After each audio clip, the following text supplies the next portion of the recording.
Mic check, 1, 2, step in the ring. Lights up, crowd buzzing, let the anthem sing. This ain't no game, this the real thing. Yo, welcome to the jungle, sports for you stage. Steel chairs, bright lights, feel the rage. Body slam harder than thunderclap skies. Sweat drips, blood spills, fire in their eyes. Ref count slow, crowd screaming fast. Every move a story, legends gon' last. Welcome to sports for you wrestling, bring the heat. Every punch, every throw can't be beat. The bell rings loud, it's the thrill of the fight. Welcome to the action, under spotlight. Drop kicks flying, spines hitting the mat. Ring rope shaking. Crowd where you at, mask on the villain, heroes on the ropes, drama thick enough to choke the hopes. Tag team dream, or solo king's reign, victory's the prize, through the sweat and pain. Welcome to sports for you wrestling, bring the heat. Every punch, every throw can't be beat. The bell rings loud, it's the thrill of the fight. Welcome to the action, under spotlight. Pyro popping, bell shining gold. Rivalries run deep, stories unfold. One suplex, heart skip a beat. Feel the roar, feel the pulse, on repeat. Welcome to the you. Welcome to the you.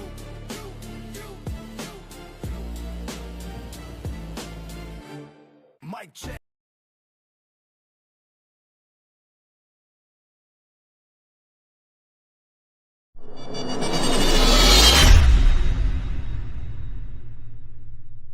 This ain't no game, this the real thing. Yo, welcome to sports for you wrestling, bring the heat. Every punch, every throw can't be beat. The bell rings loud, it's the thrill of the fight. Welcome to the action, under spotlight. Drop kicks flying, spines hitting the mat. Ring rope shaking, crowd where you.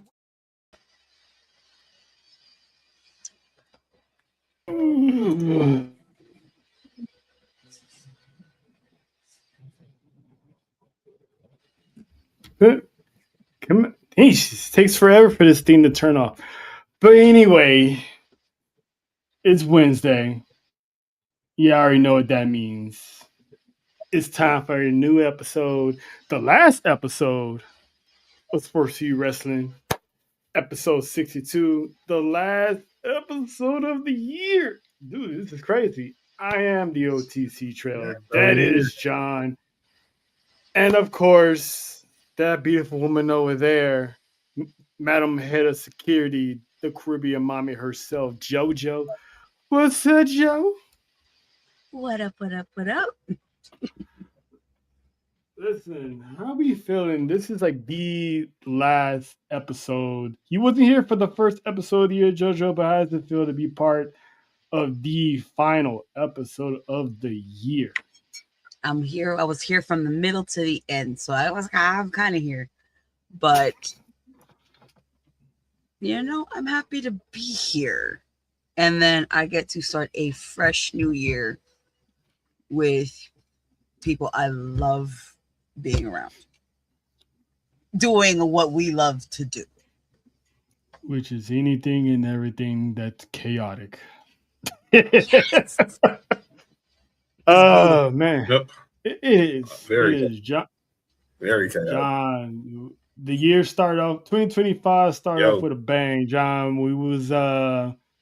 We did some things, man. I went to Monday Night Raw. We went to NXT. So we kicked out 2025 with a bang. And it's crazy. We're going to end 2025 with a bang. So this has been a good year for sports to you, man. Like we moving on up to the east side. Some of us is moving to the west side. Yeah, it was a great year. Yeah, some people are moving to the west side, and it was good for us. We started the year hanging out with the final boss, and we ended up becoming final bosses at the end of the year. So take that for data, as a famous man once said. Yeah. We are the final bosses now. Look at us. But and we haven't even scratched the surface. Now there's 4 of us. We haven't even begun to. We got started late with the 4 of us, but we're going to get into what's going to go down next year. But today, we got to get caught up on what's been unpredictable, yet chaotic, yet emotional week of wrestling. So let's just get into like some of the news that's been circulating this past week. Now, John, we normally when we started doing this podcast, there's one thing we always said we wasn't gonna do, and that was talk politics. But That's right. a certain news came out the other day that I couldn't help but to acknowledge, and that is the one regarding Mick Foley, WWE Hall of Famer, formerly known as, Cactus Jack, Mankind, Dula, depending on how long you've been watching wrestling. If you don't know, he's the guy that got thrown off of Hell in a Cell some odd years ago when, me and John were kids. And JoJo was probably barely born when that happened. That's funny. I'm just calling it what it is.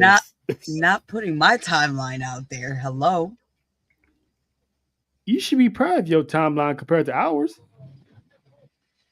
Yeah, that's it, Yeah. Damn. You see how she does this, John? That's crazy. She eventually. I'm just saying my timeline's a little, so yeah, I'd rather prefer being a little bit older, sometimes. Yeah. When by the time she was born, Bone Thugs and Harmony reached was getting hot. So let that sink in a little Bone bit. Thugs and Harmony were OGs in Harmony by that time. Yeah. Mariah Carey was still Mariah. There's a lot of stuff that went on at that time when JoJo woke up one day and was like, "Hello, it's me." But anyway, Mick Foley, hardcore legend, came out and said that he was no longer working for the WWE. He basically quit the WWE because he was on a current Legends deal. He said he would not renew his Legend deal because the company supports our president of the United States.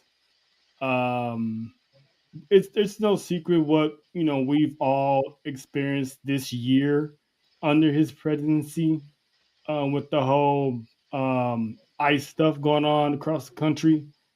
So he said, and I quote, "While I have been concerned about WWE's close relationship with Donald Trump for several months, especially in the light of the administration's ongoing cruel and inhumane treatment of immigrants, that was the final straw." And I guess the president made some type of comments regarding Rob Reiner's death, which was the film producer and his wife, whatever, that were director, obviously murdered by their son or whatever. So Mick Foley said he no longer wished to represent the company that quote cuddles a man that's void of compassion. So he will not be making any appearances. He said he's not renewing his Legends deal. He's getting a lot of support from people. Without getting too much into the politics, John, how do you feel about Mick Foley's stance with everything that's going on? It's his choice, his decision. That's all I gotta say. You don't have to respect it. You don't have to like it, but respect the man's decision.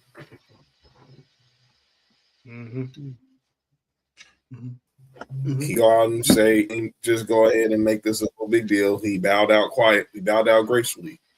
But that to me is just, but when I was thinking about it, when we talked about it yesterday, obviously I just felt like this is him just saying, I'll see you guys in 2028. After this regime is out of office, holla at me then. That's just pretty much what I think. Time will hit 3 years, time will heal wounds. And I think eventually Mick Foley will be back with WWE where he belongs. as a legend, as an ambassador of the company. But I respect the man's decision, and you don't gotta like it. Just let him be, and don't make it, and let's not make this overly political. Facts. Yeah, I understood what he's talking about, and I completely understand his decision because I got peoples, I got friends. I know a few people that literally go outside in fear every day. You know, so I get it, and it's like the actions and stuff that's been going on obviously can't go unignored. But shout out to him for having, I guess, his own, ability to just stand up and be like, nah, I can't rock with that. Instead of just sitting there taking a paycheck and just doing it because, he needs the money or something. So, you gonna say something, JoJo? Sounds like he's standing on business, is what it is. Yep. Mick Foley was always for the people. I mean, he pretty much raised us with hardcore action. But no, all I can say is shout to Mick.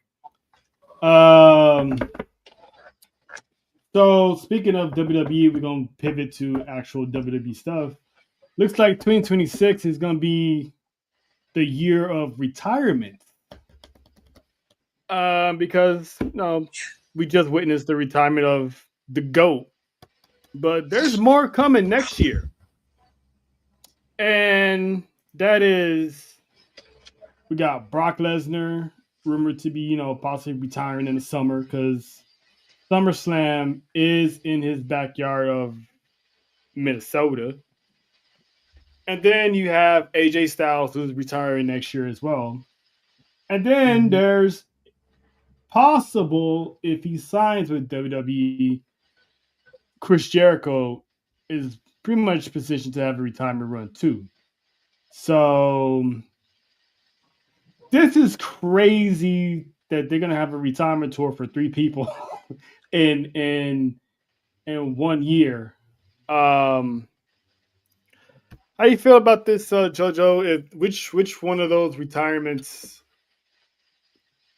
are you interested in seeing? For me, because I like Mr. Styles here. He won my heart coming in here, especially when he was hitting with the many faces. Talents over here that won me over. So, and his little, Who do you?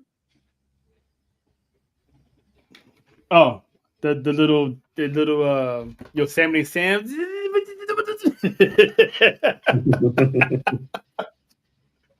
Oh man, John, who do you which retirement tour stands out to you the most that might hit you the most? Oh, it's definitely AJ. It's definitely AJ. Although Jericho, if he signs, would be probably second, but AJ for sure, because I've watched it pretty much his entire career from TNA to when he pulled up at the Rumble in 2016. And obviously his whole WWE run has been, no pun intended, phenomenal. But definitely AJ would be the one because we know everything he's done over the last 2 decades, whether it was in the States or in Japan. And that's why some people will argue pound for pound, he's one of the greatest of all time because he's phenomenal. He is. There's nothing AJ Styles does not do wrong in the ring. He is the man. At all. So, Faith brought up something that I was going to ask. She's saying that Gunther is going to retire all of them. I don't see him retiring all 3 because I don't think AJ has a set time when he's going to retire. I think he said he was going to pretty much retire whenever, so you just never know when exactly that's going to be. I saw that like somebody said that like Gunther's in style, that interaction at the end was like an Easter egg to like he might be the one to put him.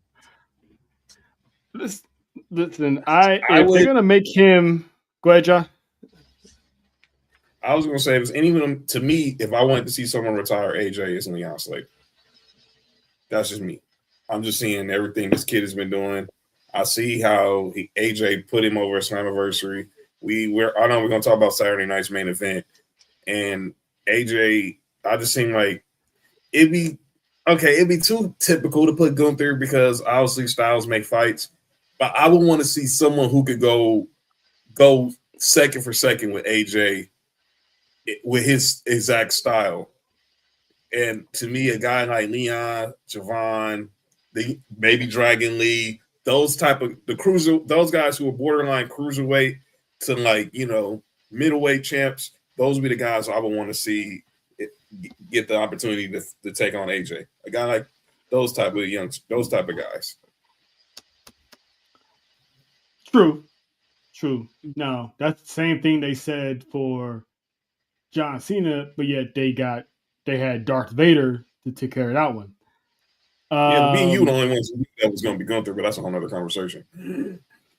I can see Gunther go on this crusade of retiring people because he can go in that Thanos mode and just like, that's one stone I collected.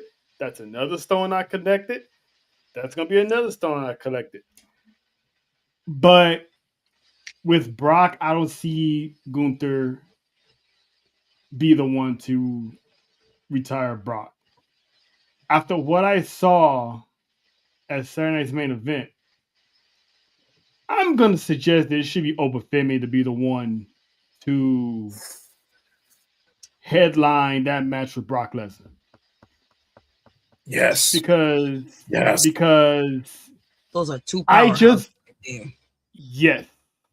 Exactly. And I think you can do Gunther. You can do Gunther and Brock right now because they still got to pay off that stare off from the Royal Rumble, and I think that's more. You could do more of a storyline, a better storyline than just him retiring Brock. Yeah, Cena I can see being retired by Gunther, but I just don't see Brock Lesnar having his will broken by anybody. I agree. You know what I'm saying? Like you literally have to outbeat him, outsmart him to put him down because breaking him, he's done that to people. So it'll be just weird him being like, yeah, I want to be in that position where my will is broken. I think it should be someone who can out-muscle him and take his place as the monster, the beast of WWE, and who bigger and better right now than Obafemi? Because it looks like WWE is about to put a rocket on Obafemi once he touches mainland. What? I was reading that too. Yes. I was. He looked like he belonged Saturday, and matter of fact, he looked like he belonged Friday. You gotta go to Saturday, Friday night. We got a sample of that Friday night when he walked out on SmackDown to confront Cody to open the show. I was like, oh, they might have something there. I mean, look at you can tell by the photo, just look at the man's aura. I mean, imagine that coming at you. Imagine that coming at you and you getting ready for a match. It's like that's insane. That man's getting, and it's like if Triple H had an agenda, had some type of agenda, why is Obafemi on the main roster like this? But we will probably cross that path later because I saw that video you sent, and it's like if this man don't like black people, why is Obafemi here? That's Faith. Faith. You know what? Faith. Nope. Jojo, you don't comment, duty. Nope. You know what, Faith? This is insane. Agreed. Agreed. Because Lord have mercy. What's the next topic? Do it for the. Hey, listen, sir. I gotta do it one time for the ladies, okay? Okay. Because I know when we start getting to the ladies, I'm gonna hear all sorts of. I think I got a new one. I'm starting to, I don't know why I think I found somebody who I just really saw recently in the last few hours. I'm like, I didn't know it was like that but that's the way it is. Huh. See. So I'll let you have your Oba. I'll let you have your Oba moment. I ain't gonna hate. Oba. I'm just gonna do this for the ladies because I'm by myself right now with the ladies, okay? And babe, I was all over that like white on rice. I was ready with fork and knife, okay? God damn. Crazy part about Oba, that's not even his real accent. And I can't even unpicture him without it now. Oh, okay, all right. We not gonna do this, man, like that. All right, listen. No, he really does. When I first heard him, he doesn't naturally talk with his native accent. Right. He can talk like clear. Right. He could like Idris Elba string and braille. That's like his normal voice. Right. But let's educate people here because I saw the video. You can he can talk as proper as he wants. You can still hear that accent. He's not fake Nigerian. You can hear it in his voice that he's legit what it is. People, use JoJo for example. She has an accent that people don't know because she can turn it on, she can turn it off. If you've been around long enough, you know which accents there are. Oba's the same way. When he wants to turn his accent on, it's more of an appreciation, to be honest. But why goes Nigeria in the house? But when he wants to turn that on, he can. So, because I heard, like I said, I've seen the video. I heard his actual accent. Kofi isn't even Jamaican. He's from Africa, and Vince made him fake that Jamaican accent. Oba just know how to dice it down and sound American. So I'm like, y'all people ain't gonna do Oba like that, man. He ain't faking nothing. He just knows how to use his accent when he wants to. He's legit.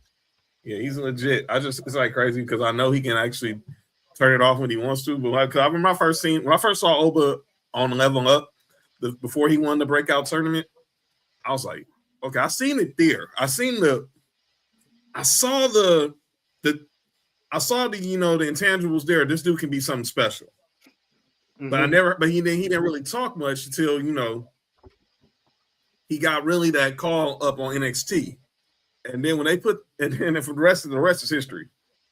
I just can't unsee him without, representing the motherland. You know what I'm saying? Even though I know he's been in the States, I think since he was a child, since he was 5 or 8, I can't remember. And obviously he went to Alabama, went to the wrong school in the SEC, unfortunately, but it's okay. What's wrong, JoJo? You know what's wrong. You reading the comments. I'm trying not to She's trying to ignore Faith doing it over Oba right now. That's Faith not over Oba.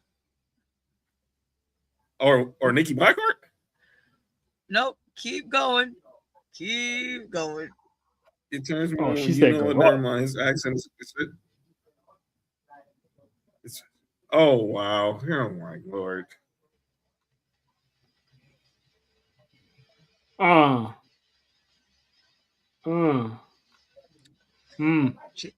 She's starting. Sounds like somebody else I know when accent comes out when they're mad.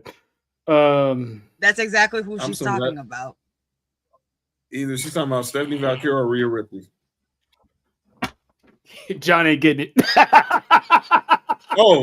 talking about JoJo. JoJo, my bad. She's talking about JoJo, my bad. See, I wasn't trying to go there. See, I'm trying to be professional. Right?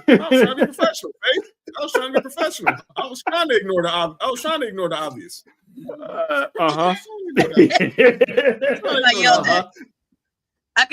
What's funny is I can hear that I'm talking about JoJo. Yeah. That's what I hear right now.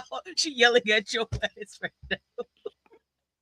You know what's so funny?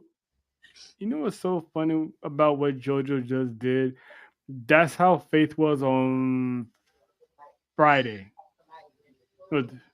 Like that same, crackle in her voice. Like, how can you do this? Listen, you three, Chaos Collective, has been around each other too long. That shit's it's scary. It's scary. Boy, 2026, I tell you. Shout out to the ribs. Shout out to those KC ribs. Shout out to them KC ribs. Wait, you in Kansas City? Five time. I'm just assuming. I hear ribs. I'm just assuming she's in Kansas City. I just had to assume. I don't know. I can't confirm it or not. Wait a minute. She put it out there. So 5 time.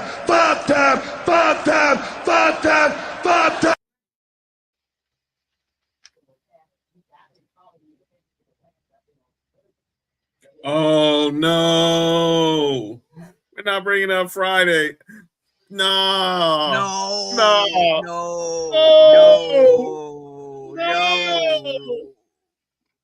Faith, that didn't happen. Hey, Faith, that didn't happen Friday. We don't know what you're talking about. Friday. We know that didn't happen. Just tell you why it didn't happen. That was fake news. That didn't happen on Friday. That shit was insane. It didn't happen on Friday. So what y'all telling me is this? It didn't happen. This is what we're doing. Yeah. This is what we're doing. Yeah, I'm trying not. I'm for the love of the island, for the love of our beautiful Faith, we're not doing that. It didn't happen. And she's blaming you for that, OTC. She's saying it was your fault. Moving on, sir. Mine. I'm trying to figure out how that's the impossible when I was the one that started that. Wasn't that a TJ or whoever it was? But I was in the gulag on Friday. I was watching. Okay. To the penitentiary. Okay. All right. I see what's going on here. Okay. We on to some Mandela effect right now. Okay. All right. We will forget about it. Moving on. Here. Shout out to Mark. Don't. I'm pretty sure there's gonna be a documentary coming out on that, but I digress. I didn't challenge, ma'am. I wasn't the only one that challenged. Yeah, actually, I kind of did say I dare you.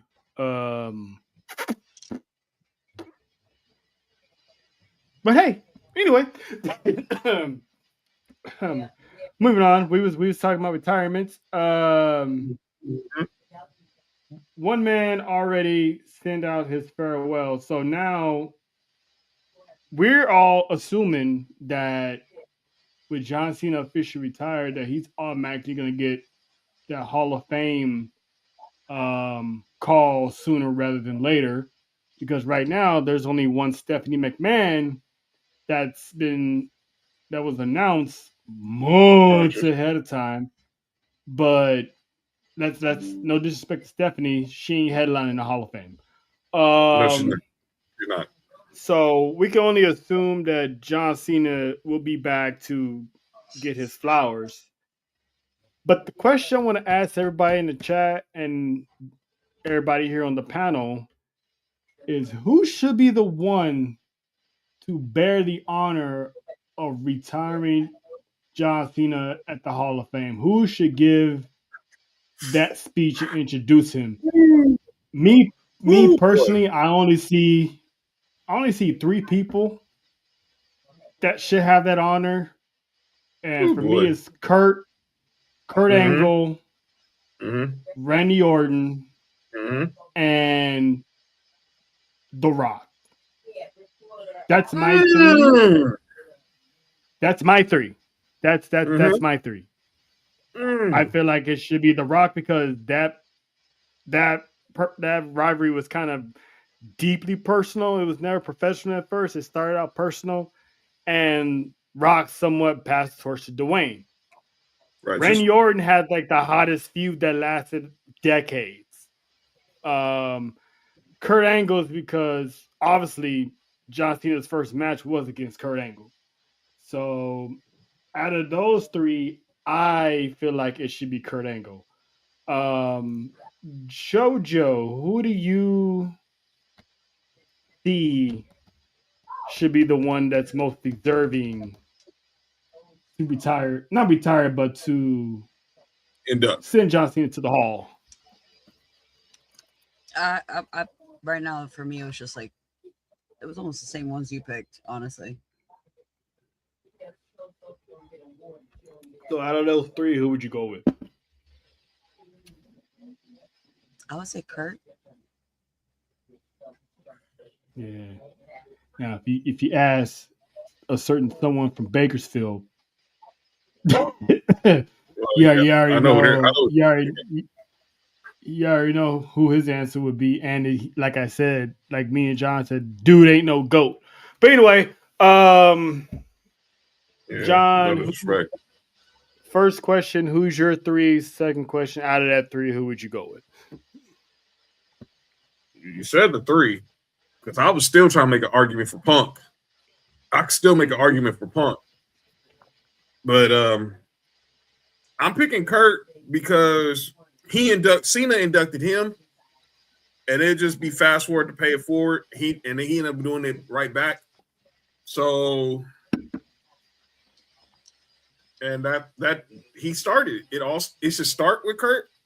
It should end with Kurt. So it started with Kurt that night in June of 2002, June 27, 2002, and it should end with Kurt Angle April 17th or 16th, whenever they're having the Hall of Fame, 2026.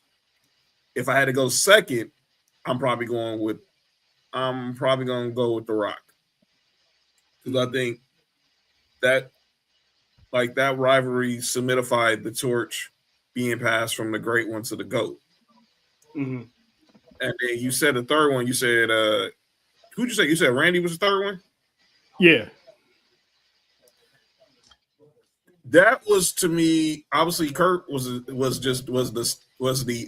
introduction to Cena, but Randy was the feud that was, to me, that introduced Cena to the really like Cena. Well, after Edge was probably the first one, but but the feud with him and Randy was the first feud where you finally saw two dudes who came in at the same time. Really, I mean, since Rock Austin, who came in at the same time. And we're going head up to see who was the top dog. It was like we wanted to, how we kept wanting to see how people were trying to compare it to Braun or Melo or A-Rod and Jeter. Those type of debates. That's where it would be with Randy. But I go with Kurt Angle as number one. Yeah. And plus, I just don't think that Cena and Edge's rivalry goes that deep. I mean, they hot-potatoed the WWE Championship, and after that, they really never reignited their beef, so to speak. So that's why I didn't put Edge as a consideration, because they pretty much Edge's feud with John Cena kind of put Edge over as a main event talent. So I think it comes down to, I would not be mad as a lot of people said Orton. It's just me personally. I would just do Kurt, but Orton would be like a great selection. So I wouldn't really be too mad at that at all. But on top of retirements, we actually have an injury update that I didn't even know about. And that is, they mentioned on Monday Night Raw, but as one Laura Farquhar, aka JD McDonough. Nuggets. Apparently,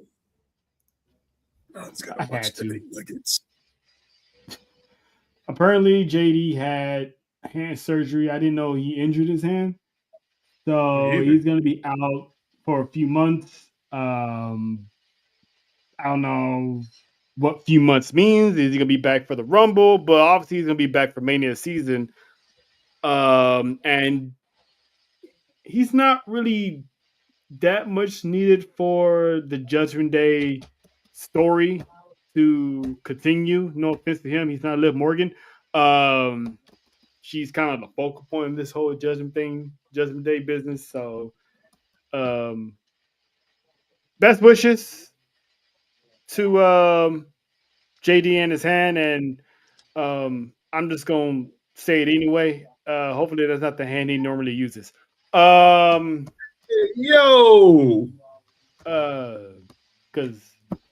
imagine like you get surgery on that hand, and anyway, no right hand magic. No right hand magic. There you go, JoJo. See, I said what I said. we both said right hand magic. We both said what we said, and we stand by it. And do. Magic is insane. That's wild. Moving on to the last piece of news. Warner Brothers. Mm-hmm. As of right now, the story had broke last week that we didn't get a chance to go over was that Netflix was acquiring Warner Brothers on a supposed $82.7 billion deal. Now, Paramount has been hating a little bit and trying to stick their nose into the bid, but from what the rumors that's going around is people at Warner Brothers, the higher ups, the execs, they're telling everybody do not sell to Paramount. So apparently they want that deal with Netflix. Right. So if this deal goes through, I get to watch Boondocks again. I get to watch Courage the Cowardly Dog. Well, you got kids, I understand. Listen, that's my all-time favorite. Ain't nothing about the kids. That's for me. She said, "That's for me." That's for me.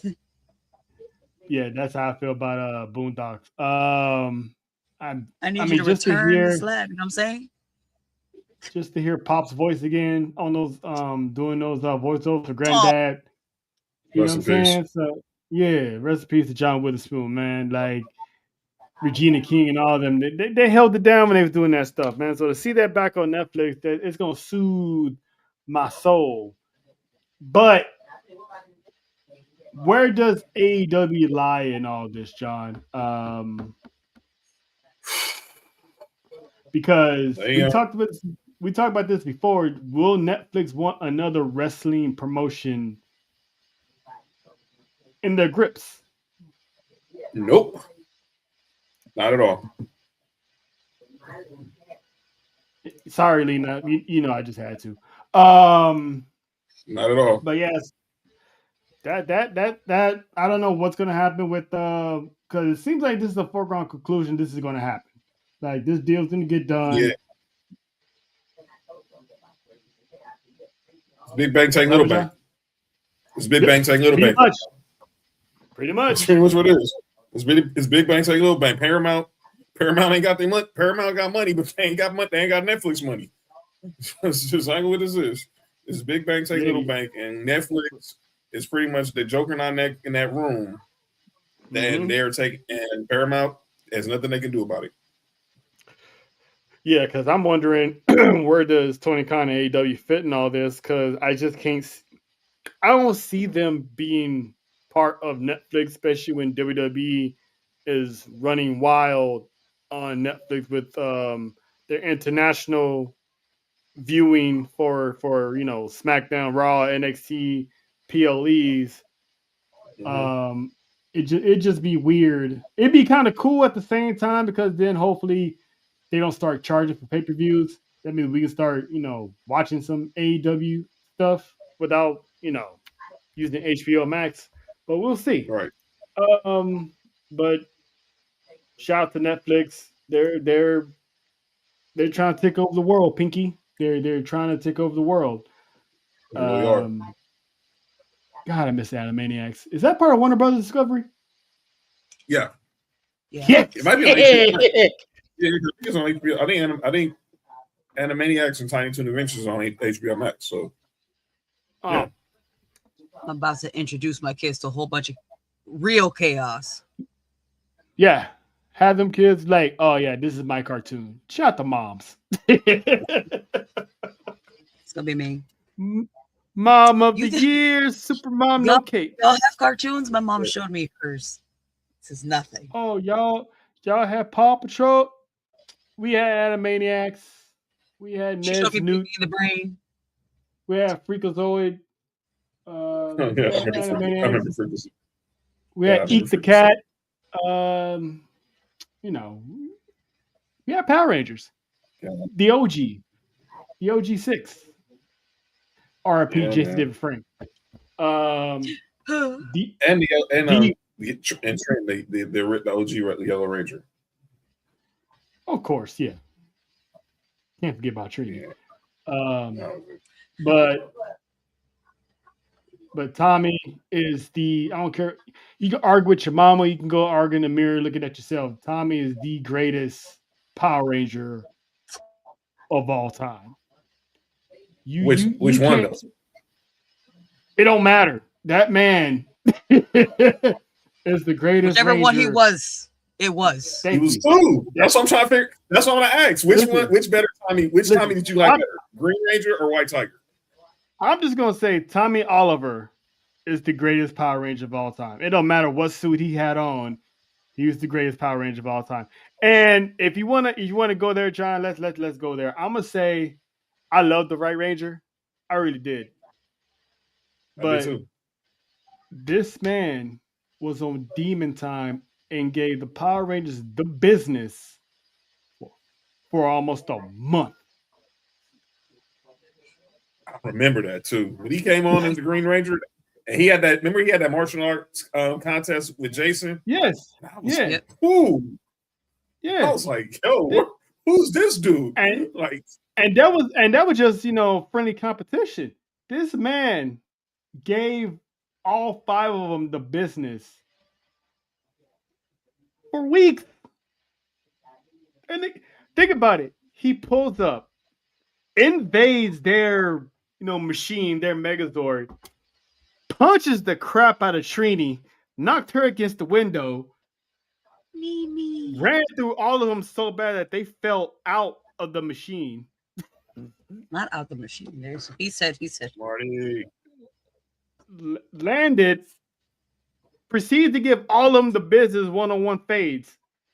Jason thought he was Billy Badass. Was like, let's run hands up. He's like, cool. Whooped his ass too. He said, who got next?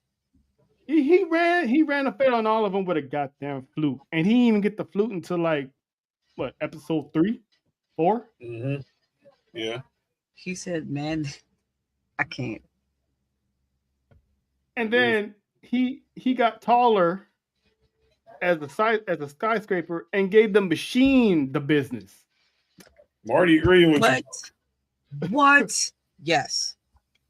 Like, people can argue Jason, but listen, man, that dude showed up, whooped their ass, and then when he lost his power, disappeared, came back as the Right Ranger, and took Jason's position as the leader without even trying. He said, "This is my house." Yeah, literally. This man said, "I am the captain now." Look at me. Look at me. And mind you, he had 2 females fighting over him. That man was him. Okay, that was it. Shout out to Tommy Oliver. We got sidetracked, but that was a much needed sidetrack discussion because shout out to Tommy Oliver. I don't know how we got here with Power Ranger talk, but hey, we're talking about Netflix and Warner Brothers, so that needed to be said. That man's the GOAT. Every And homie and every girl's crush. probably. He bagged the baddest one, and he bagged the baddest Power Ranger. That was he bagged Kimberly twice. He said, Yeah. Twice. Times. Yeah. He did. Yeah. As the Green Ranger and as the White Tiger, he bagged Kimberly twice. Shatter faint when he walked into Zordon's lair in the white Tiger. He passed out. She straight passed out and woke up like she was like Rapunzel in the castle, waiting for her white knight to show up, and woke up and like, oh, she hit him with the. She hit him. She definitely hit them with the damsel of distress. And him kissing Kimberly was the only time you ever saw a Power Ranger kiss anybody.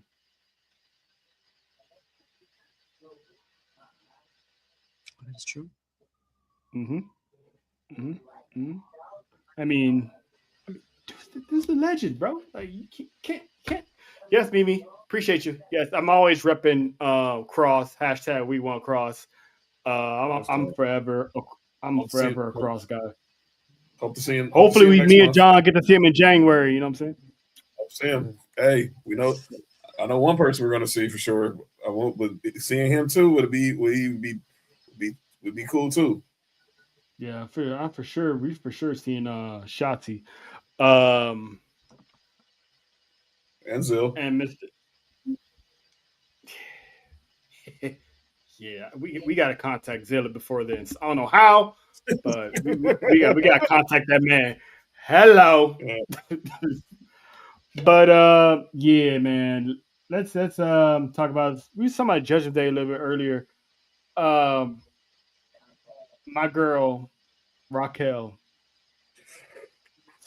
my other one. Well, me and JoJo's other one. Miss Stephanie Bach.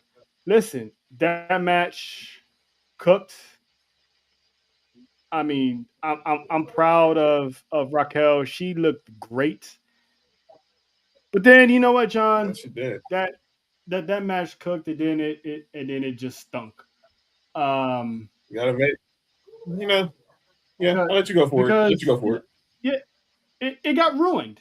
It got ruined by one Nicole. And let me show. I'm putting her on trial. If Nessa was here, I would put her on Rose Court. Look what she did to her, man. Yeah. Why? Well, I put it like this. I hope she heard what she said after. I hope she heard. Yeah. I hope she heard what she said. Oh yeah, Nikki's on borrowed time. Because of that, she's actually been placed on concussion protocol. So we're not gonna see Raquel in the ring anytime soon. Usually concussion protocol lasts about a week or two, so it'll be like a good couple. You're not gonna see Raquel till like probably next year, the first Raw of 2026, because there's literally 2 weeks left of December. So in honor of Raquel, I'm gonna do this one. So Nikki Bella, I'm gonna say this very clear. Cuenta tus días, porque viene por ti. And count your days because she's coming for you. Yeah. Yeah, I heard. Yep. Yeah, I heard. And with Raw being taped the next couple of weeks, yeah, she's not gonna be around. And if y'all did not see the promo she cut, go on WWE social media. Mm-hmm. And she went scorched earth on Nikki Bella. And then she drops a little. I listened to it closely. She also dropped some little new nicknames. I didn't hear her ever calling herself Big Sexy. Oh, I folded. I folded because Big Sexy. I was like, she's definitely she's definitely she is Big Sexy, and she called herself Amazona. Yes, ma'am. Yes, ma'am. Oh boy, look, man. That is 6 foot of deliciousness. Well, technically 5'11" because she wore boots too, but we're about the same height, so I let her have that 6 feet. Shout out to the tall girls. Yes. But yeah, I was like, yes, you are.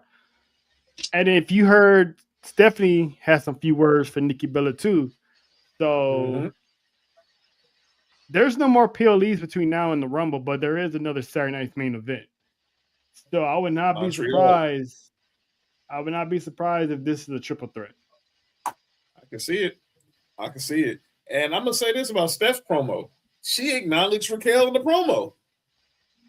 Yeah. And that's what's making it better.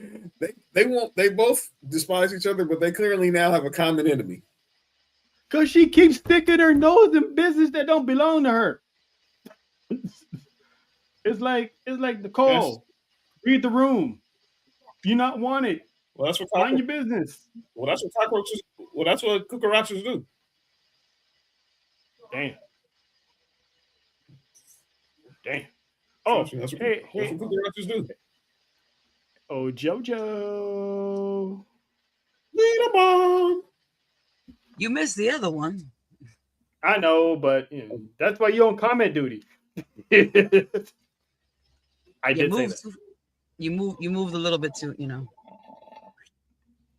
All right, so the Lena Bomb, second Lena Bomb of tonight is Vaquer and Rodriguez collide, but Nikki intervention changes everything. Sometimes history is made by chaos, not victors. And we love us some chaos here. I was about to say, you know what I'm saying? Like we know a lot about that. Shout out to the Chaos Terror Twins right here.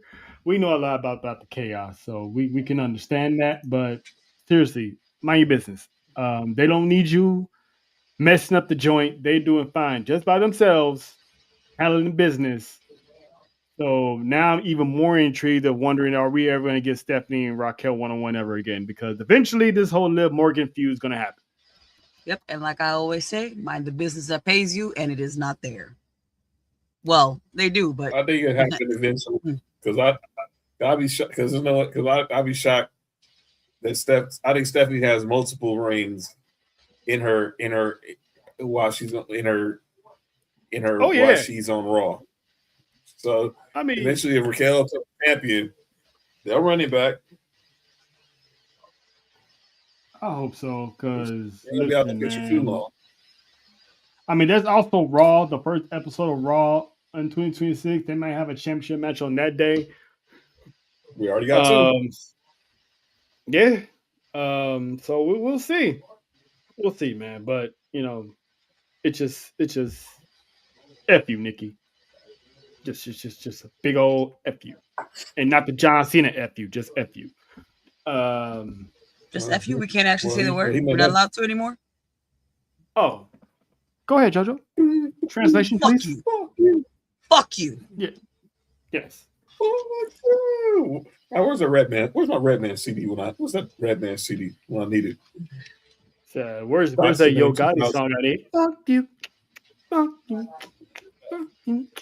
First thing I had Redman's Out the Name. I bought Redman's Out the Name 2000. And I heard I Be That. I Be That. And I was like, I was like, yo, Doc. I was like, wait, it was dumb. It was a banger though. I was like, yo, Doc. I was like, but that's a banger though. Shout out to Funk Doc. Shout out to them. All right, ladies and gentlemen, let's get into Saturday night's main event. Yes, though. Let's go. This match, I feel like, should have started the show. I've advocated for it to start the show. It didn't, but it should have, and that is these young kids, Leon Slater, Javon Evans, going against Dragon Lee, Lena's Dragon. I'm gonna call from now on. Going against Lena's Dragon and the phenomenal AJ Styles. That match. Listen, man. Shout out to Baby Rose for hosting that festivities. That match started off hot, like quick, fast, in a hurry. Jojo, what do you think about these young kids and the show that they put on for not only for the culture but for wrestling? I ain't even gonna lie to you. That match did cook. I'm starting to love me some Javon here. I've seen him across like a lot of boards here, and I'm always like, okay, young man, do the do, okay. But I definitely love that match. I was like,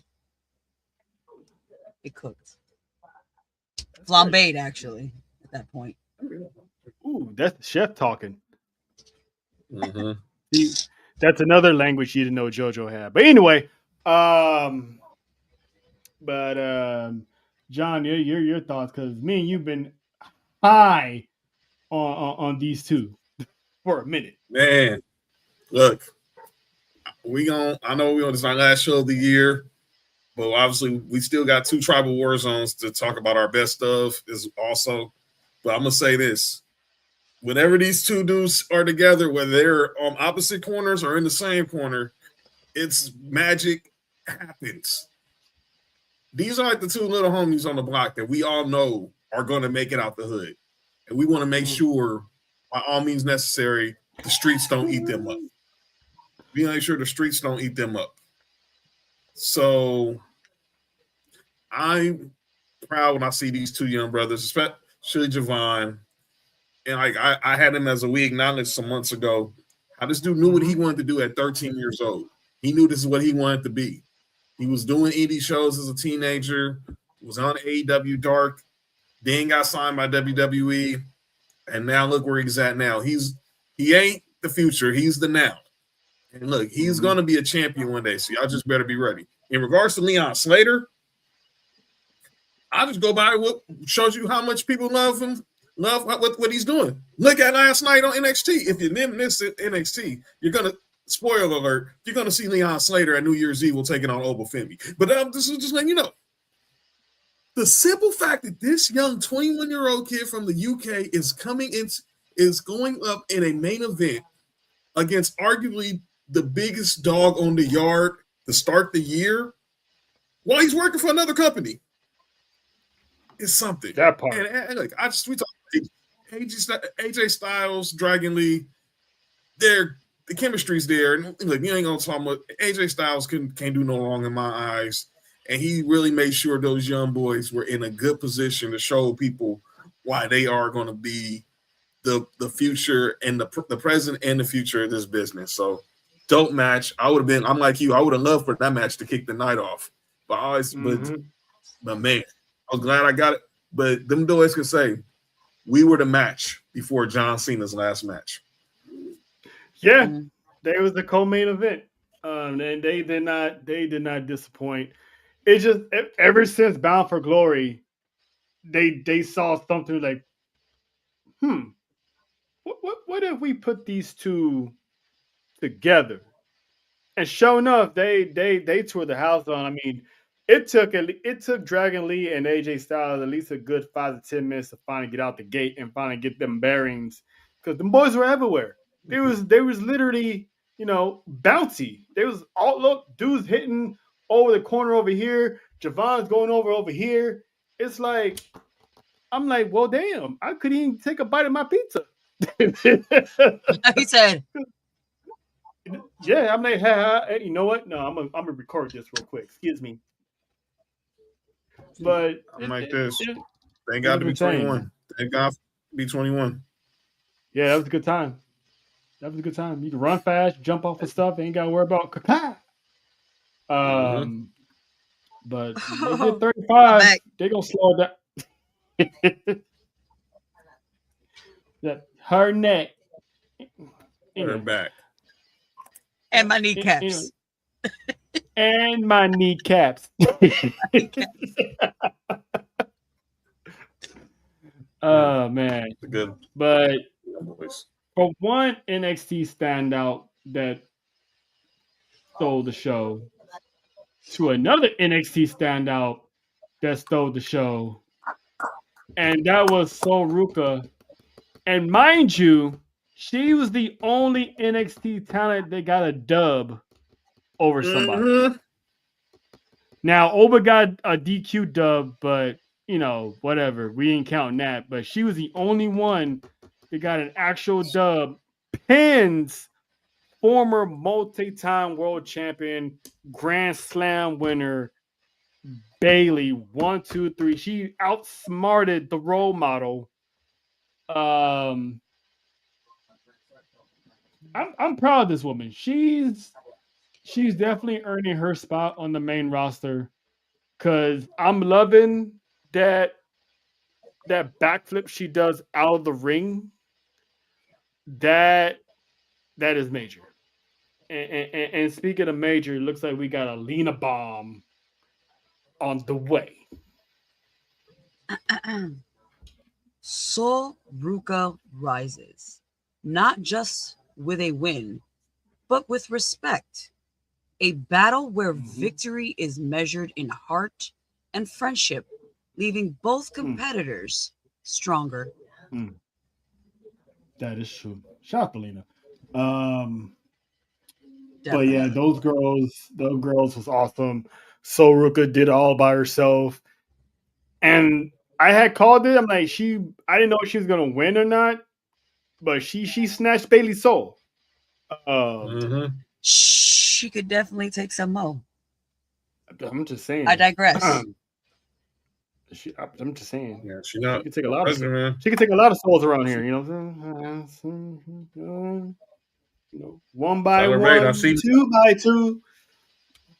She snatched your souls in the UK too. Tyler, I see you, Tyler Bate. I see you, Tyler Bate. I see you, Wait, what about Tyler Bate? That's his one. Wow. Don't matter your size. If you can bag them, go for it. Have you seen Tyler Bate, Jojo? Google, who is Tyler Bate? The big strong boy. Listen, Google Tyler Bate and look at his photos, and you see what I'm talking about. All you gotta do is, trust me, you can find a picture. Google Tiger Band and Sol Ruka. You're gonna find a picture of them from the Hall of Fame. I think not this year, but last year. That's insane. Listen, man. Shout out to him. Hey, he loves that mixed chocolate. So more power to him. Chocolate. But John, your thoughts on Sol pretty much snatching the soul of the WWE universe because she's here. She's arrived. I was shocked there wasn't a lot of shenanigans in the match, but I'm glad. But clearly they're making this okay. This is seen as way. Look, we're going to showcase the youth. Even we're not even going to have Zarya or Lyra Valkyria get involved. But the match was definitely mixer styles. But Sol did her thing. Bailey always does her thing. And I see what Mimi is saying. I've heard people are thinking that right now. They're making Bailey look weak. I'm just gonna say now we're getting close to WrestleMania season. Y'all will understand the plot after the Royal Rumble. Trust and believe. Trust me. But because if y'all pay attention on Monday night, Bailey's about to go through another change. Yeah. She still got something to pay. She still got a man that she has to handle some issues with from last year. But Sol was just on point. That's you said you talking about that backflip. It was just effortless. And I see it on Tuesdays. She always falls on her feet. The Soul Snatcher was up. And I like the way it went. She didn't clean pin Bailey. Bailey thought, okay, I'm gonna outsmart her. But then she was like, you know what? I'm gonna play it. Two can play at this game. Two can play at this game. And she got her dub. And salute. And now look what's gonna happen to her on Tuesday. She gets Chelsea Green for the Women's United States title. So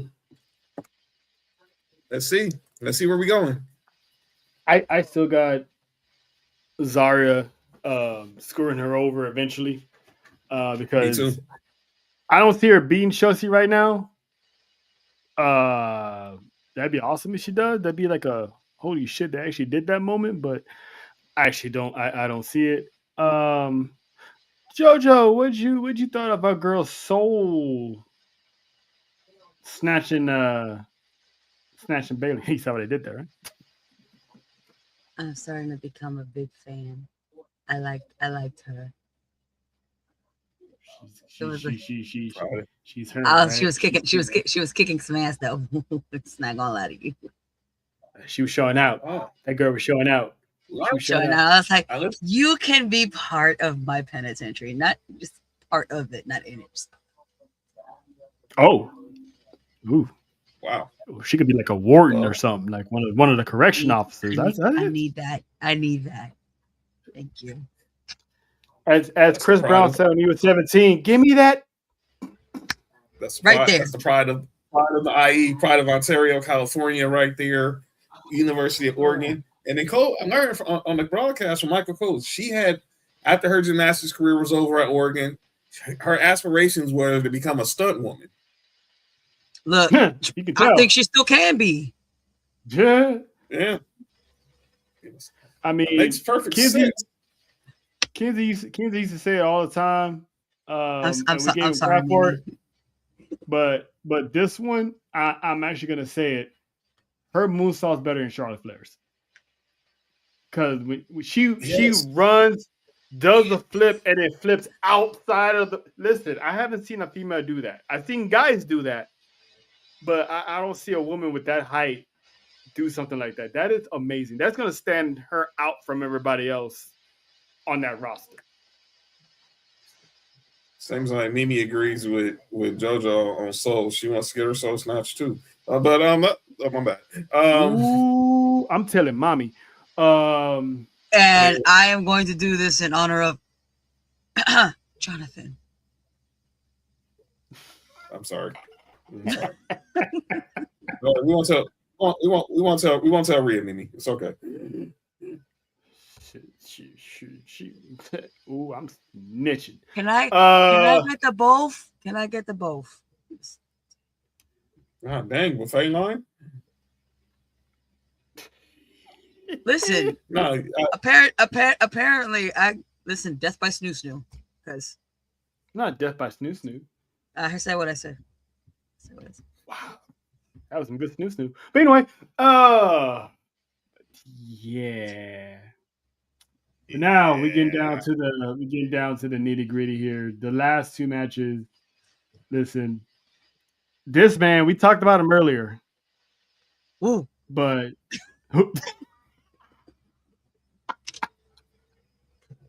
I don't know where JoJo came out of nowhere with that recently, but that shit's fun.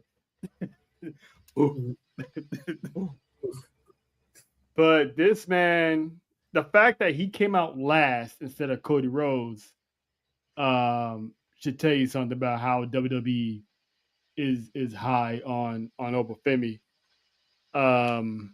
Because the entrance alone, it's like this big badass that just come, and the strut. It's like that Nigerian. When I first see him do that, I'm like, that shit's goofy as hell.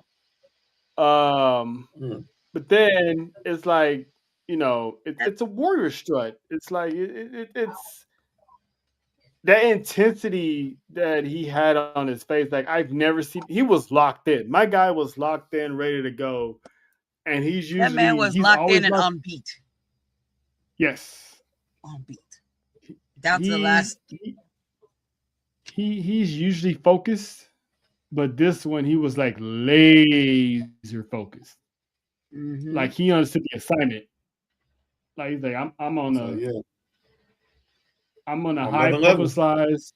Yeah, he's like, I'm on a highly publicized show, honoring a man that's left a big legacy in this company, and I'm in the ring with the face of the company. I'll be locked in too. And me and John talked about it before. That uppercut, he hit Cody on the outside. That running uppercut, spinning Cody to the gulags. That shit was crazy. But before we get to the end of the match, Jojo, besides being focused on, parts of Obafemi, what did you think of the match in its entirety? First of all, Uh-oh. yes. Second of all, I'm gonna say, I loved the match. I am just really excited to see where this continues, especially like just like Lena said, that interjection of Mr. Ced McIntyre was necessary, but I don't think this is where it ends either with those two, since it got interrupted, and I am excited to see where it goes. Like, I want, if it's that intense every single time, at least, I need that. I need the warrior strut out. I need that intensity. I need that laser focus. Those hits were definitely, like, because I was definitely watching, and it was just like, it wasn't even a rewatch. I watched right then and there, and every time was like, oh my god, not Mimi J. You know what, Mimi J, girl. Oh my. I'm done. I digress. Right now, I digress. I'm saying. Right. But I got you, Mimi. I got you. But I hated. Well, I'm not gonna say I hated the ending of the match. I just hated how it was done. Because you could have easily had Cody looking like he was gonna win. He was gonna pull off the upset. In my opinion, it would have been the upset. It didn't have Drew come in and attack him. Having Drew come in where they're both laid out made no sense to me. It's like it made it too easy. Yeah, it slowed the momentum down of the match, and that's how you kick off the show. Is that it kind of gave like a little setting the tone of how the show was going to be, because why would you book something like that? Just have Cody look strong, didn't have Drew blindside him, but having them both knocked out, and he just shows up out of nowhere and just beats up Cody. It's like, why? I mean, I get it, but why? Why? Why? Oh, why?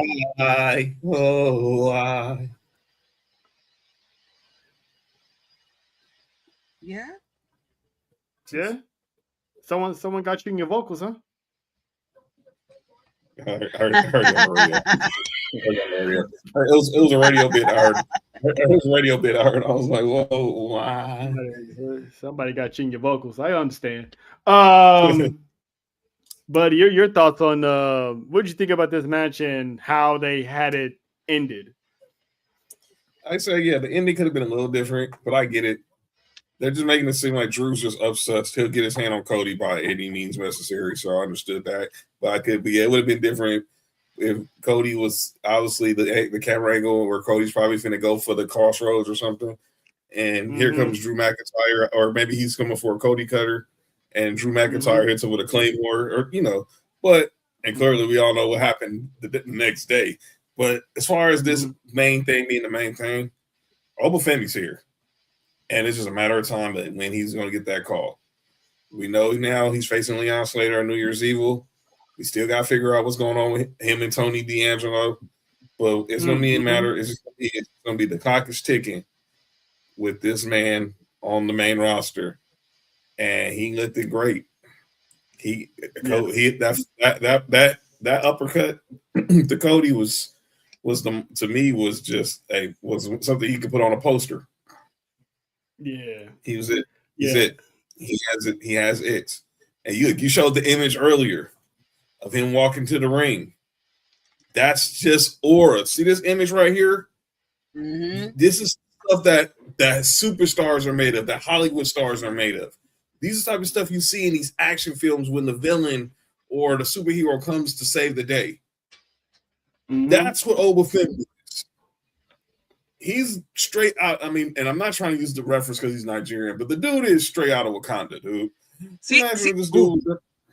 It fits. I'm sorry. It fits. It. But he is, man. I wasn't go there, but like this is where I was like, yo. I just didn't like on the squad with Killmonger.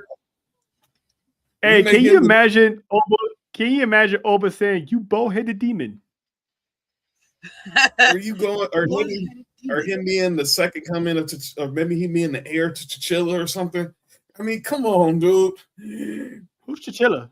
That dude, If your if he be the muscle-headed brains were present, your fuzzy torments would still be there. If he was the heir to he was the heir to T'Challa? Boseman. Yeah, T'Challa. I said T'Challa. You know what I meant, T'Challa. I mean, that man about to go and say chinchilla and stuff. Yeah, I mean, he probably will wear he does got a chinchilla. He probably does have a chinchilla. No, he probably does got a chinchilla. But if he was the heir to T'Challa in like Black Panther 3, would we be surprised? No, not at all. Nope. And my behind will still be, ooh, yes. He takes out Killmonger with his bare hands. He wants to take out Killmonger. I hate JoJo right now. Do you really? No.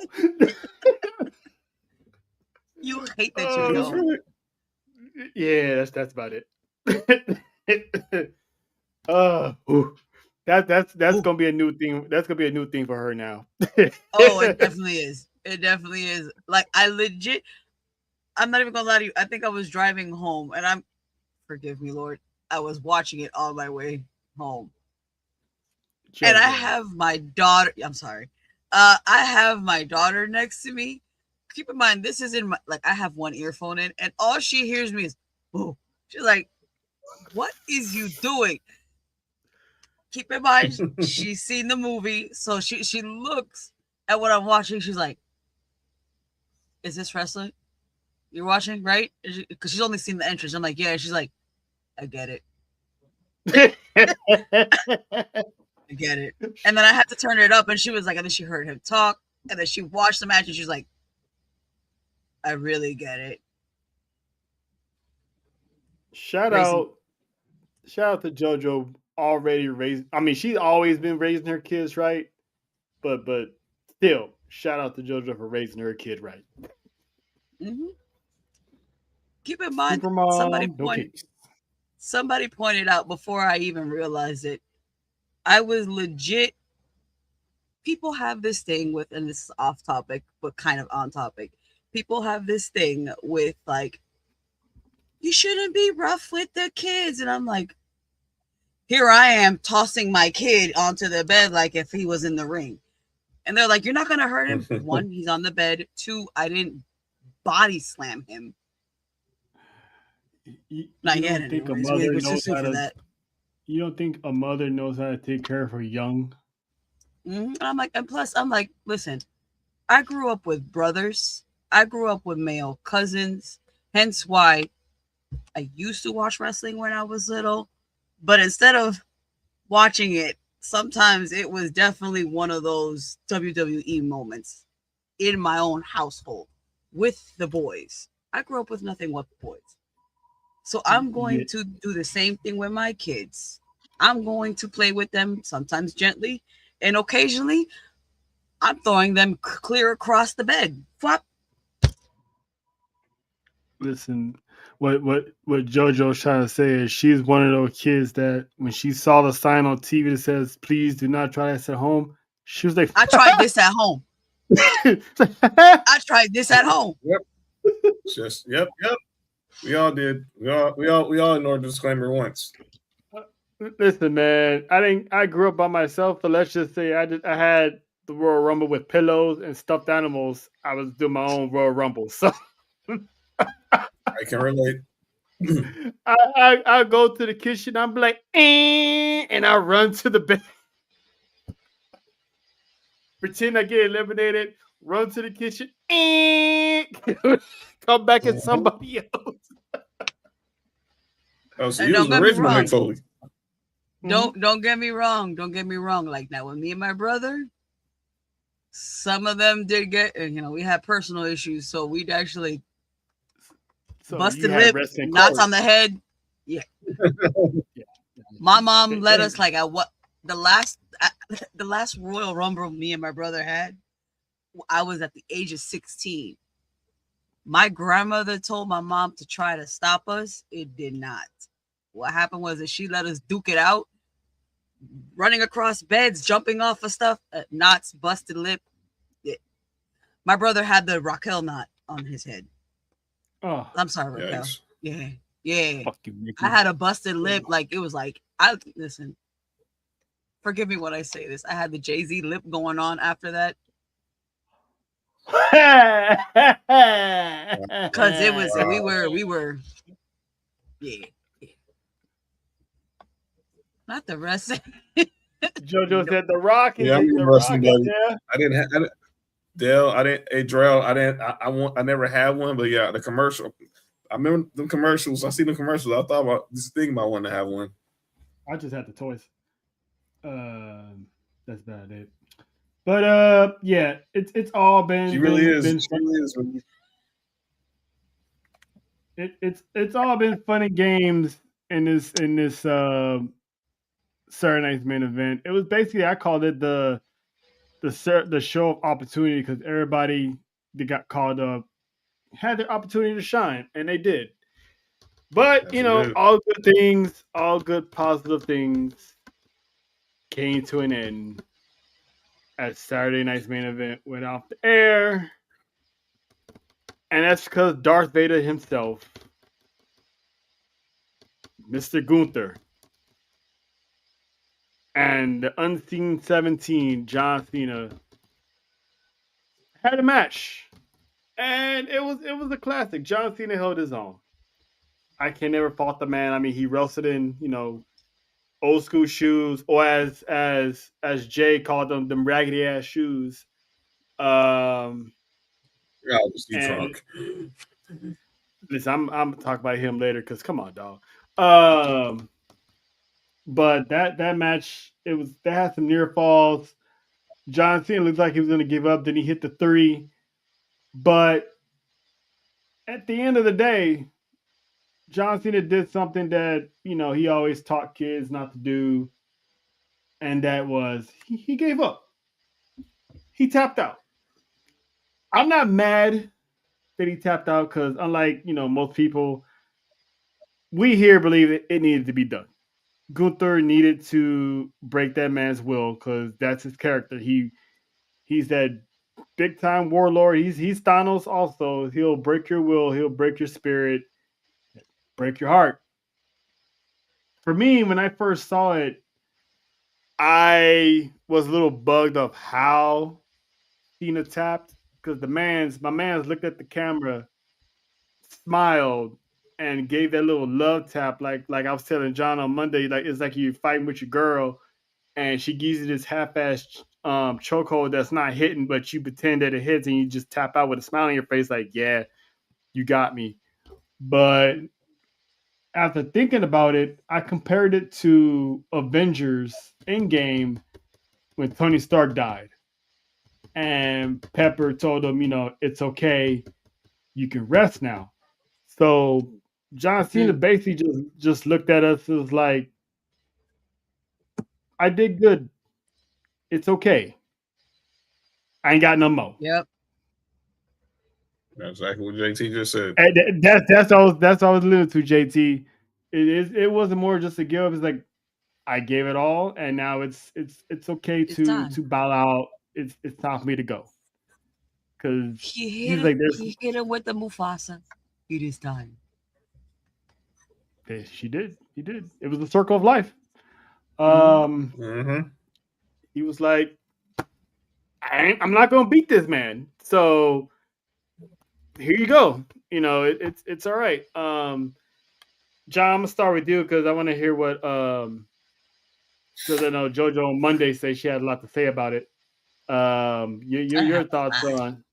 I mean, but that you wanted to, I'm trying to give the woman the floor. You know what I'm saying? You're the main event around here, so no offense to John, but now she don't want to. What, JoJo? What? Oh man, look. I got the shirt on for a reason. It's my guy, dude. It's my guy, man. My background is my background for a reason. It's my guy.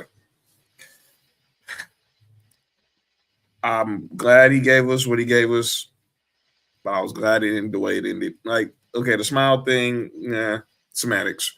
But the way it ended with him tapping out is like JT said, like Trail said, and like I've been saying all weekend. He didn't tap out the Gunther. He tapped out on wrestling. He knew I can't do this no more. It's time for the next chapter. It's time to pass the torch. And Gunther is accepting it. We saw what happened Monday. If you see, he did his first interview with the Ringer today. He's like, Cena tapping out was a gift. He knows the pressure is on now, and he accepts it. And that's what I'm going to hear, because I think that's what John Cena wanted to hear. What Gunther did Monday is what John Cena wanted to hear. But like a little bit, he basically paid it forward. Look at the whole retirement tour. Only people he did not lose. He did not, exception of Brock. And I mean, Logan Paul was by circumstance because of the whole tag match. But that whole switch to the going back face, it helped him pay it forward for the younger generation. And it got him to do some special moments with people he really appreciated. And I think it's just, I had no problem with it. You already know who I had my problems with. I told you that Monday. And I'll piggyback that after JoJo gives her part. But my problem with the match, I had no problem with the match. The match ended the way it was supposed to end. My problems with everything else after the match. But we'll get to that after JoJo. Tell him something, Joe. I had to do that for JT, huh? I had to do that for JT. You know what I'm saying? Love you, JT. My thought, it's not a lot. It's just a quick, like, yes, for me, it was everybody's childhood. Nobody wanted to see him go out like that. And of course, I got upset because I didn't want to see it go out like that. But then, when you actually sit there and, think about it, just like it, JT said, it was, I thought that very thing. It was him saying it's time. He did what he came to do. He made a very big impact in the business, and it was time to, bow out with the way he wanted to do it, pretty much. A light tap, a smile on his face, and he was like, all right, now it's time to go. Yep.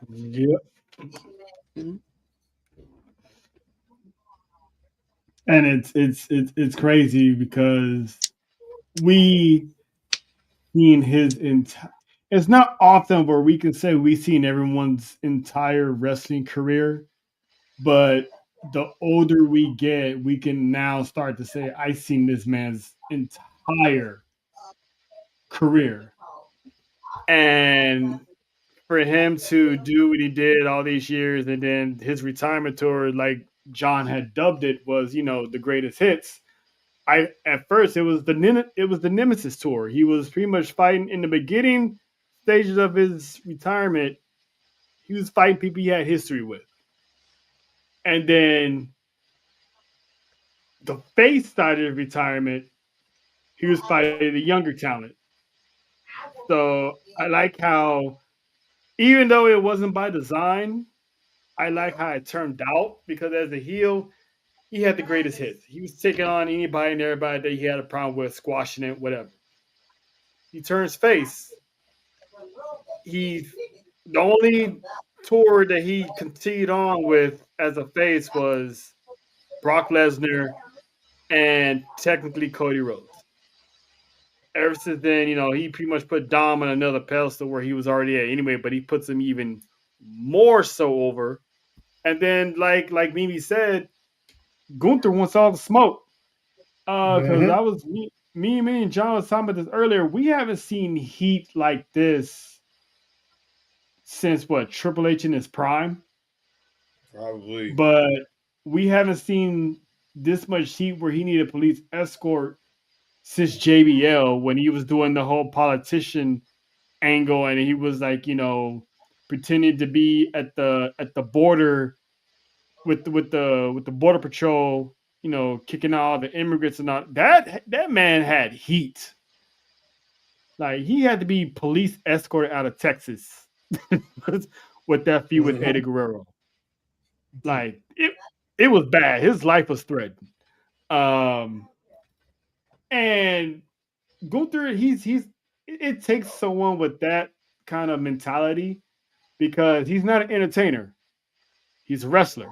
He's a professional wrestler.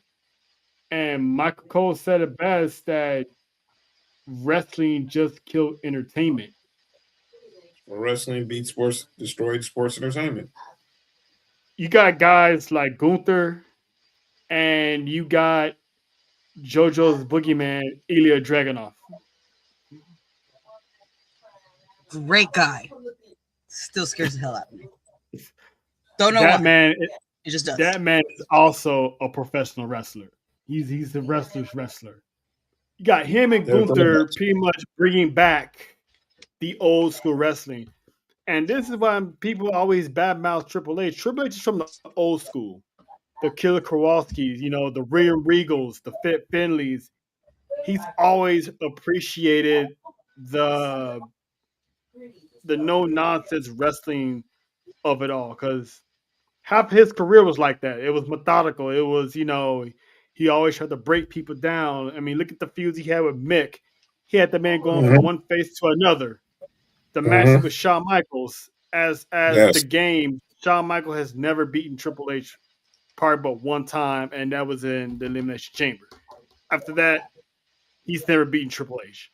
So he's like that old school. But the heat, I'm all for it. But the whole throwing bottles at him, yelling out obscenities towards him, just for beating a character. It's a character beating a character. It's not like it's any politics behind it. There's no, he said this, he's going to be canceled. It's like, come on, people. You're going to waste your time throwing stuff at him. I mean, he was unfazed by it anyway because we saw what happened on Monday. That man came out, stood on top of the table like twice, and was like, I may see you tap out like a little bitch. And I loved it. The man wants all the smoke, and he's going to get all the smoke. And I was talking about this earlier in the week. We don't have any more heels like that. Like there's no dominant heel that you just despise. I mean, you got people like Cody Rhodes that he's a babyface, but people don't like him. But that's not being a heel. It's just people don't like him.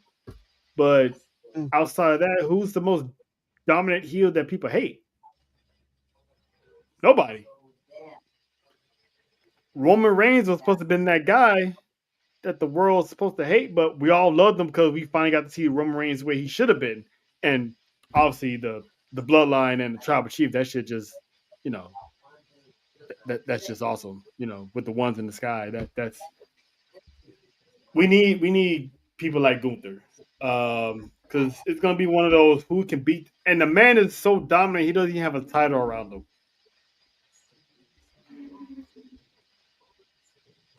He doesn't have a championship, and he's already this dominant. That man's like, I don't need it. I'm still gonna be that guy. Yeah, because his confidence is like, I didn't need WWE. WWE came calling me. And as arrogant as that sounds, that's actual factual statement. They sought him out. So, it is what it is with Gunther. The man got a bright future, and I can't wait to see what else is next. Because he's in his 30s, but the way he wrestles, he could wrestle another 10 years. Because if you look at how he wrestles, he doesn't take a lot of bumps.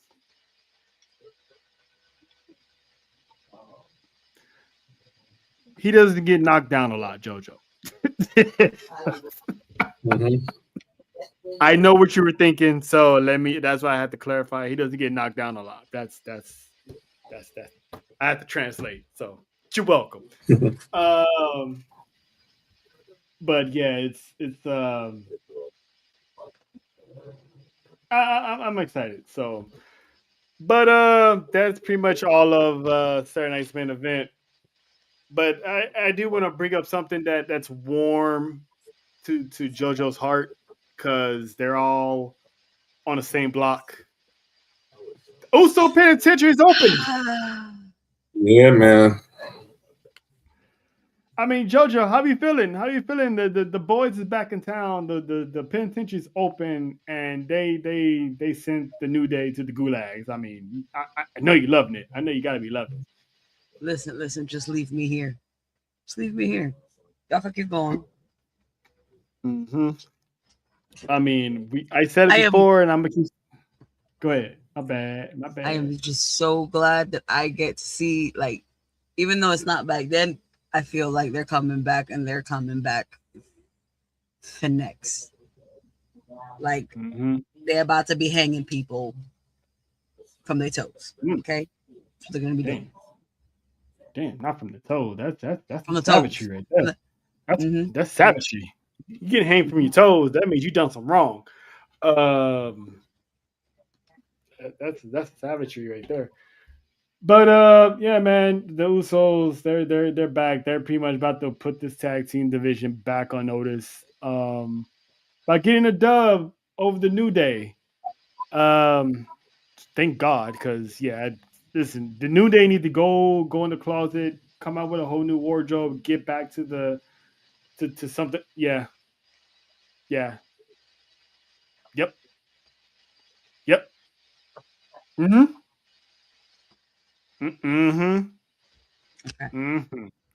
Crazy. Listen. Gotta go back in because they came out wrong. But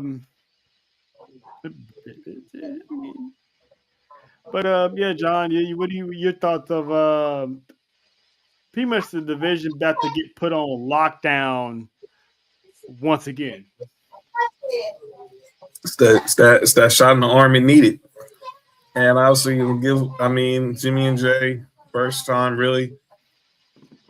Obviously, they've tagged up here and there. Obviously, they tagged up with against the Vision recently and everything. But now that we're going to be back into the flow of this on a regular, I expect them to get their groove back like it's nothing. And everybody just better get in line and get ready to be served your sentence. Hey, but you guys notice they're a tag team now. They're back together, right? Yeah, yes. y'all both see that, right? Yes. When is Christmas? A week from tomorrow. Didn't they have a deadline? That is correct. And they met that deadline. Yes, they have. So the next time, you know what that means. The next time we see him, it's gonna be on the Kraken. He's gonna come back, see that his cousins figure it out, and it's like, all right, now it's time for phase 2. Now it's time to get stuff. It's time to get the ball rolling. We'll see. We'll see him in Brooklyn. Yeah, we will see him at the Barclays first Raw of 2026. He will be in the building. And he will be with his cousins, and that's where you're finally going to see them actually interact, like really interact. So the deed was done. They were told I didn't want to talk to y'all until Christmas, and pretty much said to them, y'all figure y'all ish out.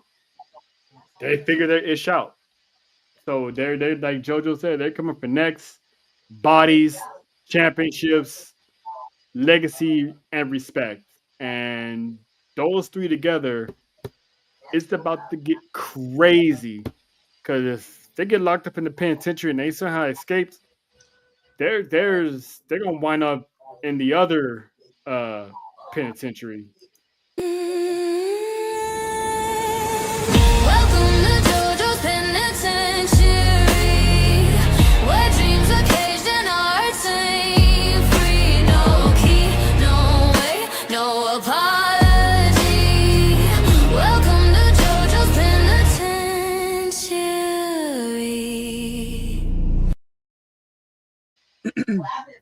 I got plenty of room, boys. I got plenty of room.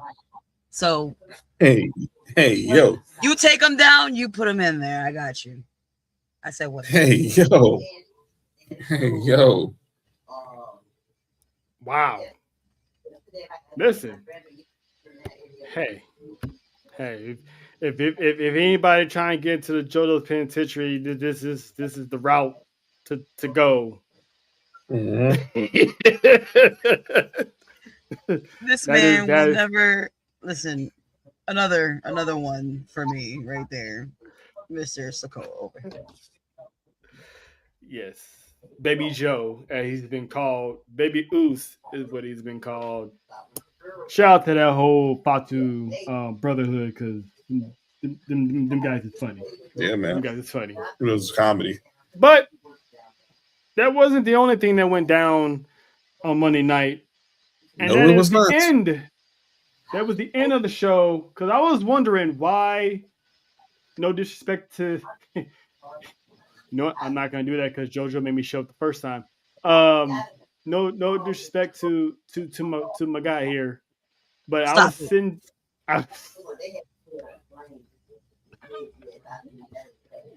Should have been illegal.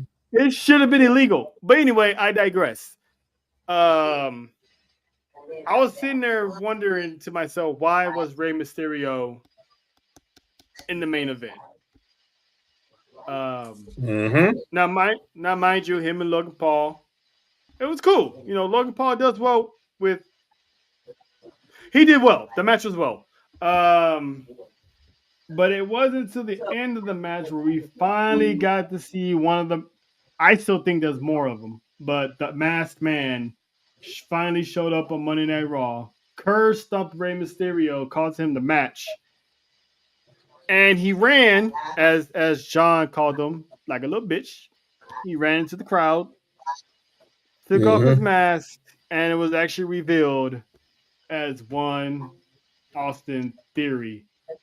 Looking like Ryan Phillippe from I Know What You Did Last Summer. Justin Timberlake in that one movie. I was about to say the same thing. There's like they said it was Justin Timberlake. Yeah. Timberlake in that movie when he was dressed he had the tattoos with the wife beater. I can't remember the name of the movie, but that's what I was. Yeah, I know what you're talking about, but I just can't think of it either. It was so long ago. But I don't know, they haven't officially made him the newest member of the division because no one's aligning themselves with him yet. I mean, Logan Paul looks dumbfounded when he saw him. Braun Breaker obviously didn't know who he was at War Games. So he comes out. How are we feeling about this? Because I initially did say that it was Theory, but then I switched to Montez, and I had a lot of people come for me about that. But there's nothing officially said that Austin Theory is the only one because people were saying there was two different masked men between War Games and now. So I know what I said. No disrespect to Austin Theory, but I still don't think he climbed that cage that fast. I think they're switching it up on us to keep us on our toes.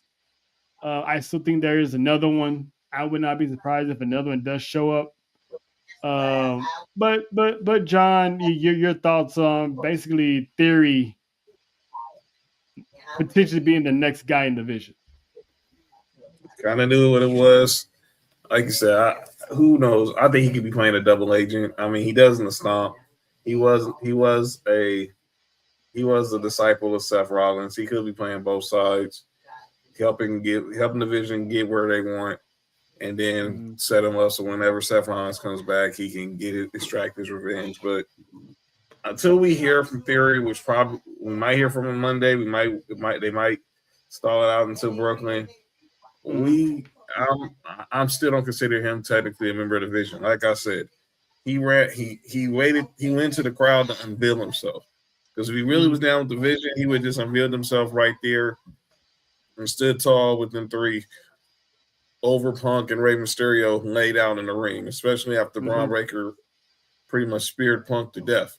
So I think he's right now like he's in business for himself, but to be continued. Yeah, JoJo, you got any thoughts on Austin Theory? Not yet. Not yet. Ooh, she's gonna wait. Okay, I see. I see you, JoJo. She's gonna wait.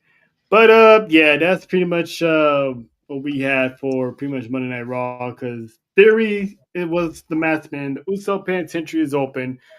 Nikki Bella's forever blacklisted in my book. She can stay Under the buried penitentiary. 17 feet under the penitentiary. Because she messed up my girl's forehead. I mean, come on, man. Come on. But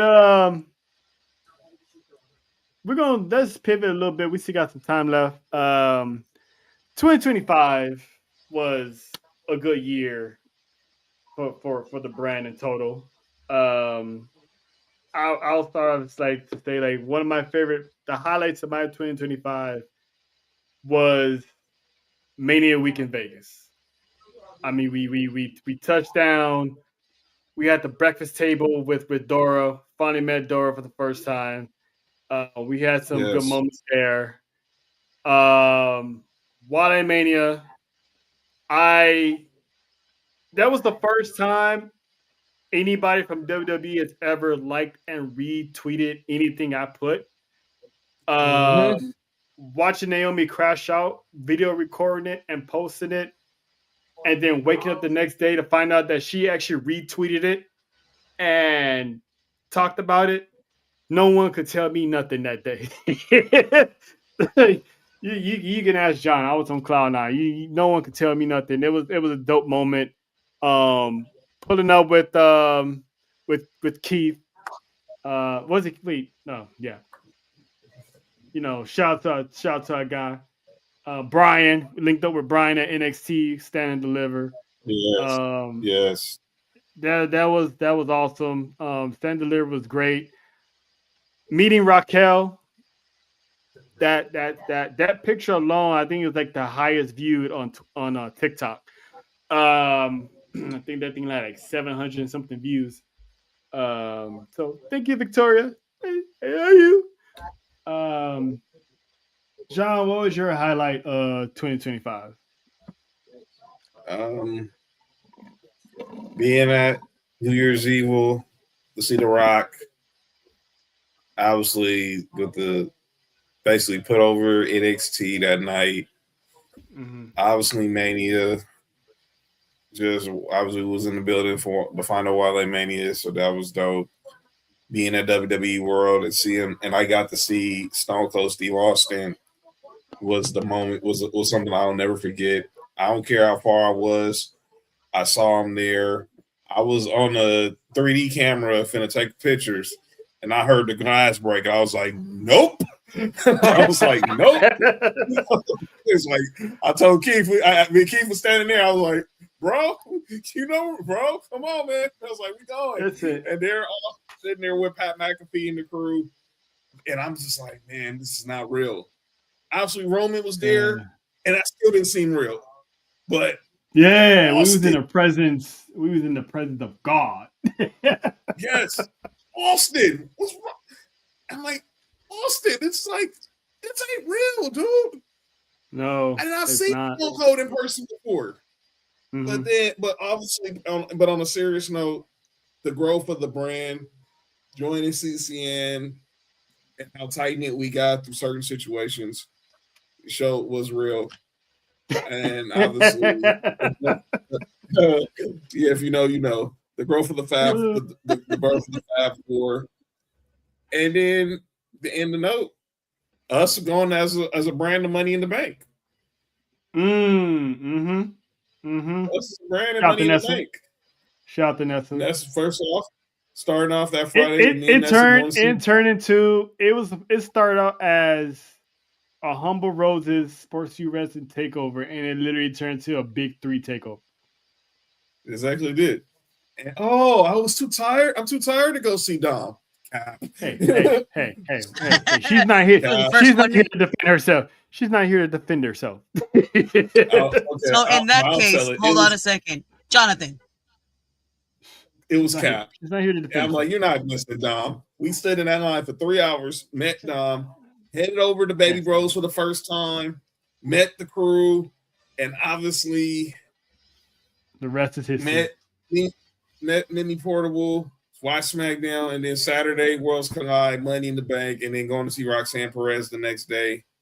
That was it. That was the icing on the cake for the brand, and that was all within the first 6 months of the year. Everything I just named.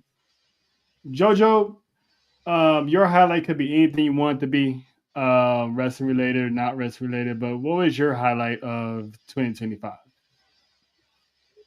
Well, one, it is falling in love with wrestling, because I keep, every time people are like, you actually, I'm like, yes, it has become an addiction for me. And I love being able to learn more as I go. Because yes, I have to, I'm playing catch up while still being in the now. And being off rip, learning who my favorites are, and then getting more favorites. And then, a couple of my favorites that I love to hate already. Like, listen, I have never been so pissed in my life so quickly at people. Oh, Becky, yeah. you're one of them. And I'm saying your name. Jesus. I know that highlight hurt. of my, but listen, it burned. Another highlight is definitely meeting, becoming part of, S4UWrestling, getting to meet everybody here, having a new chaos best friend. I have a terror twin.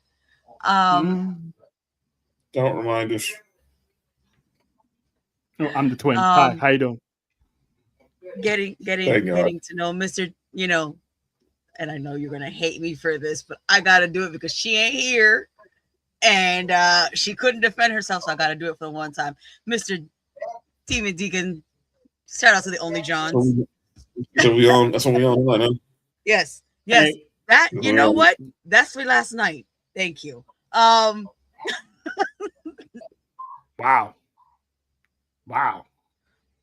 Shots fired. That's not what I said. But definitely also becoming part of a big group of wonderful people, which would be our Cultural Clash Network people. Because when when we say that it was getting through some stuff, I hadn't even met these people when I went through the, if you know, you know. And that's how I got to meet my peoples, and that became like the tightest. This is the tightest clique I've ever been a part of very quickly, and I love everything about it. And I'm just so excited for this new year and what it brings, because we have so much coming. We do. Before we get out of here, one quick special announcement. January 31st. Yes, sir. It's the Royal Rumble. Yes, sir. But not only that, but myself and John will be live on location for S4UWrestling presents Rumble in the LBC. We'll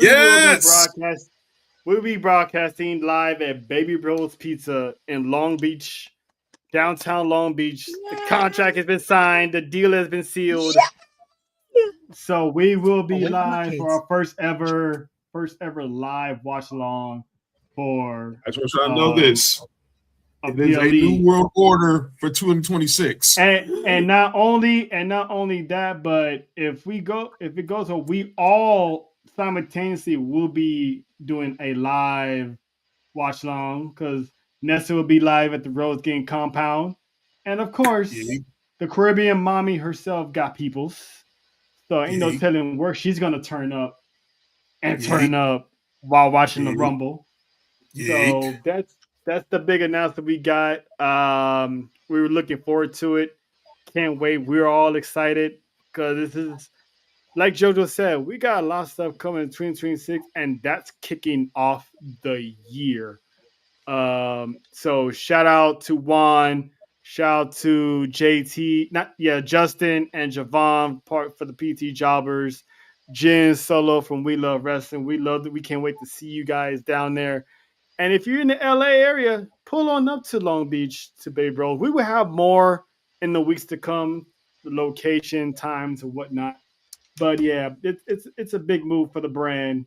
So it's we can't wait because the ladies of the Fab Four got the announcement of their own that they will tell y'all later on in the year of 2026. And let's just say they moving on up to the west side. West side. Coming straight from the west side. Yes, who can forget the on-screen debut of the author Lena Dow on Sports for You Wrestling. Yeah, everybody and their mama was trying to get Lena to come on. She said no, she declined, she wasn't ready. But she was ready for us. And it took off from there. The rest of history. Now she's the heel, and we all love it. And I need the link to those handcuffs. Thank you. What she said. But yeah, we will not be here next Wednesday. We are taking a 2-week holiday vacation. Sports You Wrestling will be back January 7th. But you will see us again on Monday because we still will be causing some chaos with Tribal Warzone, the last 2 Warzones of the year. Yes. So we'll still be here, but Wednesdays we will not. We will be on vacation mode because listen, we tired. We tired over here. We've been grinding. We're trying to recuperate because 2026 it's gonna be a year of the brand, So it's gonna be one from us, the five-time UC Award winners, from our family to y'all. Happy holidays. Have a safe Christmas. Have a safe New Year. And we love y'all. And you know what? Normally I would do this, but JoJo, could you end the show for me, please? We will see y'all. How do I do that? You click end stream, and then when the option comes up, you click end again. Yeah. Tell him watch the ass. And because that's technically his line, but I'm the one who is behind the don't forget to wash your ass.